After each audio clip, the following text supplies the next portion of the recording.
बोलिए सियापति रामचंद्र जी की जय। हनुमान जी महाराज की जय। श्री रामचरितमानस जी की जय। हर हर महादेव। जय श्री राम भक्तगणों। आज की सत्संग चर्चा में मनु और शत्रुपा दोनों की तपस्या कठोर हो चली थी और उसके पश्चात क्या हुआ, आज की सत्संग चर्चा में सुनते हैं। बरस सहस दस त्यागी सोई, ठाड़े रहे एक पद दो। विधि हरिहर तप देखी अपारा, मनु समीप आए बहुबारा। 10,000 वर्ष तक उन्होंने वायु का आधार भी छोड़ दिया। राजा मनु और शत्रुपा ने अब तक 6,000 वर्ष तक तो केवल कंदमूल फल खाकर ही रहे और कुछ समय पश्चात वो केवल जल का आहार ही लिए। और कब तक?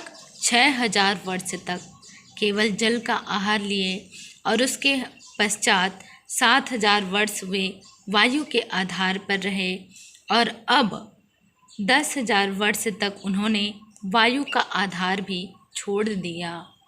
दोनों एक पैर से खड़े रहे। उनका अपार तप देखकर ब्रह्मा, विष्णु और शिव जी कई बार मनु जी के पास आए। मागहु बर बहु भांति लोभाई, परम धीर नहीं चले ही चलाई। अस्थि मात्र होई रहे शरीरा, तदपि मनाग मन ही नहीं पीरा। उन्होंने इन्हें अनेक प्रकार से ललचाया, कहा कि कुछ वर मांग लो, पर ये परम धैर्यवान राजा रानी अपने तप से किसी के डिगाए नहीं डिगे। यद्यपि उनका शरीर हड्डियों का ढांचा मात्र रह गया था, फिर भी उनके मन में जरा भी पीड़ा नहीं थी। उसके पश्चात प्रभु सर्वज्ञ दास निज जानी, गति अनन्य तापस नृपरानी। मागु मागु बरु भय नभ बानी, परम गंभीर कृपामृत सानी। अब तो दोबारा श्री हरि विष्णु जी आए और सर्वज्ञ प्रभु ने अनन्य गति आश्रय वाले तपस्वी राजा रानी को निज दास जाना। तब परम गंभीर और कृपा रूपी अमृत से सनी हुई यह आकाशवाणी हुई कि वर मांगो।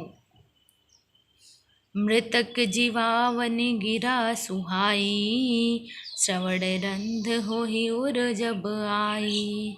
हष्ट पुष्ट तन भय सुहाए, मानहु अब ही भवन ते आए। जब आकाशवाणी हुई, श्री हरि आकाशवाणी के रूप में उनके पास आए, तब मुर्दे को भी जिला देने वाली यह सुंदर वाणी कानों के छेदों से होकर जब हृदय में आई, तब राजा रानी के शरीर जो सूख चुके थे वो ऐसे सुंदर हो गए और हष्ट पुष्ट हो गए मानो अभी घर से आए हैं। तब श्रवण सुधा सम बचन मुनि सुनी, पुलक प्रफुल्लित गात। बोले मनु कर दंडवत, प्रेम हृदय समात। सियावर रामचंद्र जी की जय। कानों में अमृत के समान लगने वाले वचन सुनते ही उनका शरीर पुलकित और प्रफुल्लित हो गया। तब मनु जी दंडवत करके बोले, प्रेम हृदय में समाता ना था। और इस प्रकार राजा और रानी अर्थात राजा मनु और रानी शत्रुपा जब आकाशवाणी हुई और परम श्री हरि को देखा, तब उनके मन में हृदय में अपार आनंद हो आया और मन प्रफुल्लित हो गया। इसीलिए कहते हैं तपस्या करो और भगवान प्रसन्न ना होए, ऐसा हो नहीं सकता। जय श्री राम।